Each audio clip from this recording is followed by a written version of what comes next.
भाजपचे खासदार संभाजीराजे शहरात होते आणि त्यांनी बैठक पण घेतली. तर कालच्या बैठकीमध्ये काय चर्चा झाली? बैठकीमध्ये ते खरं पाहिलं तर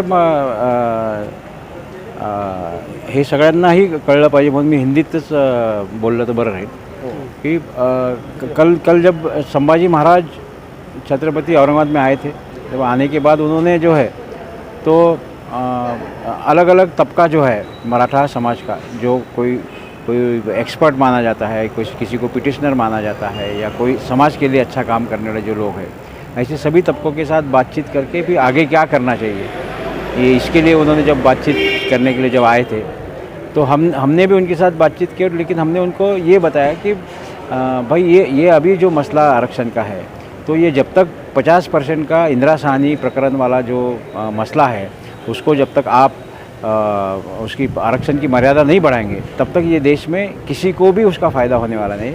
और अगर फ़ायदा ही कराना है तो हमारे सब तबके जो है तो अभी रिजर्वेशन के इंतज़ार में है.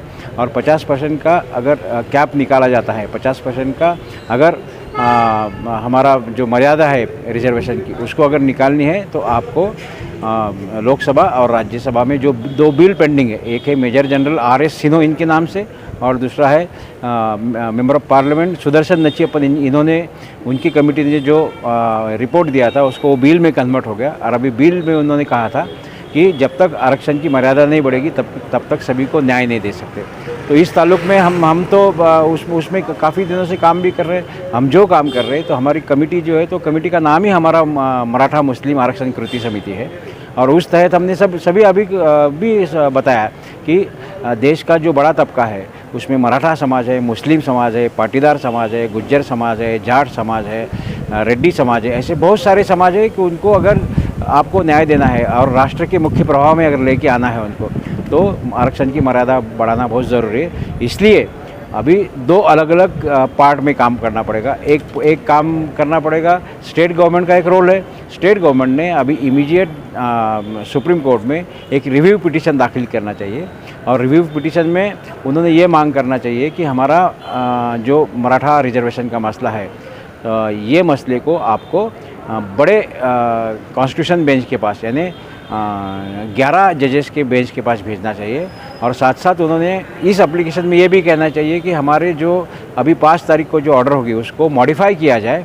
मॉडिफाई करके जो हमारा एम्प्लॉयमेंट का मसला बाकी था वो मसला भी आप स्टेट गवर्नमेंट को उसको रियायत दी जाए और स्टेट गवर्नमेंट खुद उसको हल कर सकती है. ऐसी सुविधा देने की बात वो रिव्यू पिटीशन में और मॉडिफिकेशन इन द ऑर्डर जो है उसमें भी ये देना चाहिए. साथ साथ अभी सेंट्रल गवर्नमेंट का भी इसमें रोल है कि जब तक सेंट्रल गवर्नमेंट अभी आरक्षण की मर्यादा नहीं बढ़ाएंगी तब तक देश के किसी भी तबके को रिजर्वेशन नहीं मिल सकता. ये बात तो अभी सबको पता ही चली है और सबको मालूम भी पड़ा है कि आप कुछ भी करेंगे तो वो करने के बावजूद आपको 50% की लिमिट हमेशा आपको आड़े आने वाली है. और उसके लिए सही ढंग से अगर काम करना है तो आपको 50% की ये जो कैप है, ये जो मर्यादा है, उसको हटाना ज़रूरी है. ये बातें हमने कल जब हमारे यहाँ छत्रपति संभाजी महाराज जो मेंबर ऑफ पार्लियामेंट है राज्यसभा के, उनको ये हमने बहुत तफसील से बताई. उनको एक नोट भी हमने बना के दिया और इसके ऊपर ही आप अमल करें और इसके ऊपर काम करें, ऐसे हमने उनको शहरियान की तरफ से उनको विनती की है. क्या अभी लॉकडाउन होने की वजह से कोई आंदोलन या इसके आप विरोध में कुछ करना चाहते हैं या नहीं कर रहे हैं?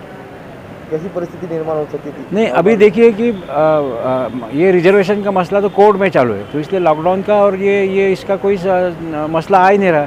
ये सारा जो हमारा झगड़ा माने जो हमारी जो फाइट है, लीगल फाइट है, और वो सुप्रीम कोर्ट में चल रही है. इसलिए सुप्रीम कोर्ट के पास एप्लीकेशन देना पड़ेगी, अच्छे से अच्छे वकील को वहाँ लगाना पड़ेगा, सब लीगल बातें कोर्ट के सामने पेश करना पड़ेंगी. तो उसमें फिर आंदोलन का और लॉकडाउन का सवाल कहाँ आता है? तो यहाँ तो कोई करने की ज़रूरत नहीं है.